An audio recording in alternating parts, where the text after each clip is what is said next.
സുഗമോദേവി സീരിയലിന്റെ ഇന്നത്തെ എപ്പിസോഡ് റിവ്യൂയിലേക്ക് എല്ലാവർക്കും സ്വാഗതം. അങ്ങനെ ദേവികയാണെങ്കിൽ അരുന്ധതിയെയും കണ്ട് വീട്ടിലേക്ക് എത്തിയതിനു ശേഷം ഐസക്കിനെ വിളിക്കുന്നുണ്ട്. എന്നിട്ട് അയാളോട് പറയാണ്, മര്യാദയ്ക്ക് ഈ കേസ് നല്ല വൃത്തിക്ക് അന്വേഷിക്കണം, ഋഷി എവിടെയാണെന്ന് കണ്ടുപിടിക്കണം, അല്ലെങ്കിൽ ഞാൻ ഈ കേസുമായിട്ട് DGPയുടെ അടുത്തേക്ക് പോകുമെന്നൊക്കെ പറയുമ്പോൾ ഇത് കേട്ട് ഐസക് ആണെങ്കിൽ ഒന്ന് പേടിക്കുന്നുണ്ട്. നന്ദനാണെങ്കിൽ അയാൾക്ക് അരികിൽ തന്നെ ഉണ്ടല്ലോ. ഫോൺ കട്ട് ചെയ്തതിനു ശേഷം നന്ദനോട് ഐസക് പറയുകയാണ്, തന്റെ ഭാര്യയെ ഒന്ന് സോപ്പിട്ട് നിലയ്ക്ക് നിർത്തുന്നതായിരിക്കും നല്ലത്, കൊല്ലുന്നിരുന്നൊക്കെ പറഞ്ഞ് എന്നെ ഭീഷണിപ്പെടുത്തുന്നുണ്ട്. തന്നെയാണ് തൂക്കുമരത്തിൽ ഏറ്റാൻ പോകുന്നതെന്ന് അവൾക്ക് അറിയില്ലല്ലോ, പിന്നെ താൻ എനിക്കൊരു ഉപകാരം കൂടി ചെയ്തു തരണം. ഇത് കേട്ട് നന്ദനാണെങ്കിൽ എന്താണെന്ന് ചോദിക്കുന്നുണ്ട്. അതായത് ഗവൺമെന്റിന്റെ ഒരു പാർപ്പിട പദ്ധതി, അതിന്റെ ഫയൽ ദേവികയുടെ പക്കലുണ്ട്, അത് എത്രയും പെട്ടെന്ന് എടുത്ത് എന്റെ കയ്യിൽ എത്തിക്കണം എന്നൊക്കെ പറയുമ്പോൾ നന്ദനാണെങ്കിൽ മനസ്സോട് കൂടിയിട്ട് അത് സമ്മതിക്കുന്നുണ്ട്. ഈ സമയം ഋഷി ആവട്ടെ അരുന്ധതിയോട് താൻ ചെയ്തുകൊണ്ടിരിക്കുന്ന എല്ലാ കാര്യങ്ങളും തുറന്ന് പറയുകയാണ്.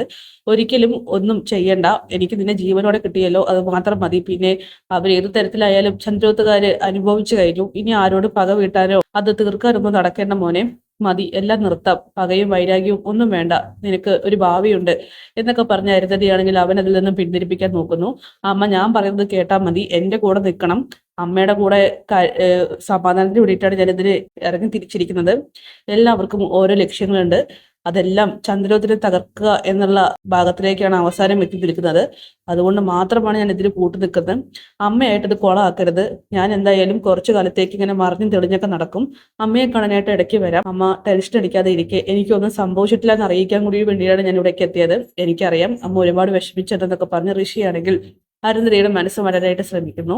അരുന്ധതിയാണെങ്കിൽ അങ്ങോട്ട് സമ്മതിച്ചു കൊടുക്കുന്നില്ല. കാരണം അവർക്ക് ഒരിക്കലും തന്റെ മകൻ തെറ്റായ രീതിയിലേക്ക് പോകുന്നു എന്ന് അങ്ങോട്ട് അംഗീകരിക്കാനായിട്ട് കഴിയുന്നില്ല. അരുന്ധതിയാണെങ്കിൽ രണ്ടു ഘട്ടം മനസ്സോട് കൂടിയിട്ട് ഋഷിയെ പിന്തിരിപ്പിക്കാനായിട്ട് നോക്കുന്നുണ്ട്. അമ്മയായിട്ട് ഇനി ഇത് കൊളാക്കരുതെന്നൊക്കെ പറഞ്ഞ് ഋഷിയാണെങ്കിൽ അരുന്ധതിയുടെ കാല് പിടിക്കുന്നു. ഇതിപ്പോ ഞാൻ അമ്മയെ കാണാമെന്ന് തെറ്റായെന്ന് തോന്നുന്നതെന്നൊക്കെ ഋഷിയാണെങ്കിൽ അരുന്ധതിയുടെ നിലപാട് കണ്ട് പറയുകയാണ്. അങ്ങനെ അരുന്ധതി പറയുന്നുണ്ട്, ശരി, ഞാനിനി ഒന്നും പറയാൻ നിൽക്കില്ല, പക്ഷെ ഓവറായിട്ട് ഒന്നും വേണ്ട മോനെ, ഒരു പരിധി വിട്ട് കളിക്കരുത്. ദേവിക അവൾ MLA ആണ്, അറിയാമല്ലോ, അവള് കാരണം കൊണ്ടാണ് നീ ജീവിതത്തിലേക്ക് തിരികെ എത്തിയിരിക്കുന്നത്. അതുകൊണ്ട് തന്നെ അവളെ ചതിക്കുക അത് വലിയ ബുദ്ധിമുട്ടുള്ള കാര്യമാണെന്നൊക്കെ പറയുമ്പോൾ അതൊന്നും ഞാൻ നോക്കുന്നില്ല, ചന്ദ്രോത്ത് അത് മാത്രമേ എന്റെ മനസ്സിലിപ്പോ ഉള്ളൂ, അത് തകർന്നടിയണം, എല്ലാവരും കരയണം എന്നിങ്ങനെ ഋഷി പറയുന്നു. എന്നിട്ട് അവൻ അവിടെ നിന്നും അരുന്ധതിയോട് യാത്ര പറഞ്ഞ് വീണ്ടും പോകുന്നുണ്ട്. അങ്ങനെ അരുന്ധതിയാണെങ്കിൽ ആകെ വല്ലാത്തൊരു അവസ്ഥയിലേക്ക് നിൽക്കുകയാണ്. സത്യങ്ങൾ ആരോടെങ്കിലും തുറന്നു പറയണോ വേണ്ടയോ എന്നൊക്കെ തന്നെ അവർ ചിന്തിക്കുന്നുണ്ട്. തന്റെ മകനെ നല്ല ഭാവിക്ക് വേണ്ടിയിട്ടും അവനെ നല്ല രീതിക്ക് നടത്താൻ വേണ്ടിയിട്ടും അരുന്ധതിക്ക് അവസാനം അത് തന്നെ ചെയ്യേണ്ടി വരും. പിന്നീട് ഗിരീഷിനെ കാണാനായിട്ട് സിദ്ധാർത്ഥൻ വിളിച്ചു വരുത്തുകയാണ്. എന്നിട്ട് പറയുന്നുണ്ട്, ഇപ്പൊ ഞാൻ വരുത്തിയത് മറ്റൊന്നും സംസാരിക്കാൻ വേണ്ടിയിട്ടല്ല, ആ RK നായരുടെ പ്ലാന്റിനെതിരെയുള്ള സമരം അതൊരിക്കലും നിർത്തരുത്, അത് സത്യസന്ധമായിട്ടുള്ളൊരു സമരമാണ്, ആ പ്ലാന്റ് ഇവിടെ പ്രവർത്തിക്കരുത്. അതുകൊണ്ട് തന്നെ നിങ്ങളുടെ പാർട്ടിക്കൊപ്പം ഞാനും ഉണ്ടാകും, എൻ്റെ പാർട്ടി ഈ സമരത്തിനെതിരാണെന്ന് എനിക്ക് നന്നായിട്ട് അറിയാം. ഗിരീഷെ, ഇതൊരിക്കലും തടസ്സം വരരുത്, നന്നായി തന്നെ സമരം മുന്നോട്ട് പോകണമെന്നൊക്കെ പറയുമ്പോൾ, സാറ് തന്നെയാണോ ഈ സംസാരിക്കുന്നത്? ഇതേ നോക്ക്, നിങ്ങളുടെ പാർട്ടി പൂർണ്ണ സപ്പോർട്ടാണ്, മാത്രമല്ല MLA ആണ് ഇതിന് സൈൻ ചെയ്ത് കൊടുത്തിരിക്കുന്നത്, പിന്നെ ഞങ്ങൾ എന്ത് ചെയ്യാനാണെന്നൊക്കെ ഗിരീഷ് തിരിച്ചു ചോദിക്കുകയാണ്. അത് കേട്ട് സിദ്ധാർത്ഥനാണെങ്കിൽ ആകെ വല്ലാതെയാവുന്നുണ്ട്. പക്ഷെ അതിവിടെ പ്രവർത്തിക്കാൻ പാടില്ല എന്ന് തന്നെയാണ് അയാൾ ഉറപ്പിച്ച് പറയുന്നത്.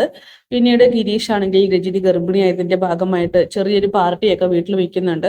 അപ്പൊ സിദ്ധാർത്ഥനോട് പറയുകയാണ്, ചന്ദ്രോത്ത് വീട്ടിൽ എല്ലാവരും നാളെ തന്നെ അങ്ങോട്ട് വരണം, നമുക്ക് അവിടെ വെച്ച് ചെറിയൊരു ആഘോഷം, ഒരു കേക്കൊക്കെ കട്ട് ചെയ്തിട്ടെന്ന് പറയുമ്പോൾ അതിനെന്താ, വരാമല്ലോ എന്ന് എല്ലാവരും പറയുന്നുണ്ട്. എന്തായാലും അത് രാവിലെ തന്നെ ഇസബല്ലയാണെങ്കിൽ നന്ദന്റെ ഫോണിലേക്ക് വിളിക്കുകയാണ്. എന്നിട്ട് പറയുന്നുണ്ട്, നന്ദൻ ഇപ്പൊ എവിടെയാ? അത് ഞാൻ വീട്ടിലുണ്ട്, എത്രയും പെട്ടെന്ന് ഇങ്ങോട്ട് വരണം. അയ്യോ ഇസബല്ല, ഇന്ന് വരാനായിട്ട് പറ്റില്ല, എനിക്കിന്ന് എൻ്റെ ചേച്ചിയുടെ വീട്ടിലേക്ക് പോകണം, അവിടെ ചെറിയൊരു ഗെറ്റ് ടുഗദർ പോലെയുണ്ട്, അതൊന്നും പറഞ്ഞാൽ ശരിയാവില്ല നന്ദൻ ഇപ്പൊ വന്നേ മതിയാകുള്ളൂ എന്ന് പറഞ്ഞുകൊണ്ട് ഇസബല്ലയാണെങ്കിൽ നിർബന്ധിക്കുകയാണ്. അങ്ങനെ വീണ്ടും നന്ദനാണെങ്കിൽ കുടുങ്ങി പോകുന്നുണ്ട്. അവൾ ഇപ്രാവശ്യം ഒരു അപേക്ഷ പോലെയതല്ല, ഒരു ഓർഡർ പോലെയാണ് നന്ദനോട് പറഞ്ഞുകൊണ്ടിരിക്കുന്നത്. എന്തായാലും ഇസബല്ലയുടെ ആ ഒരു വരിയിൽ നന്ദൻ പൂർണ്ണമായിട്ടും കുടുങ്ങി പോവുകയാണ്. ദേവികയാണെങ്കിൽ ഇതേ ചൊല്ലി വഴക്കുണ്ടാക്കുന്നുണ്ട്. അപ്പൊ കാത്തിരിക്കാം കഴിഞ്ഞ എപ്പിസോഡ്സിനായിട്ട്.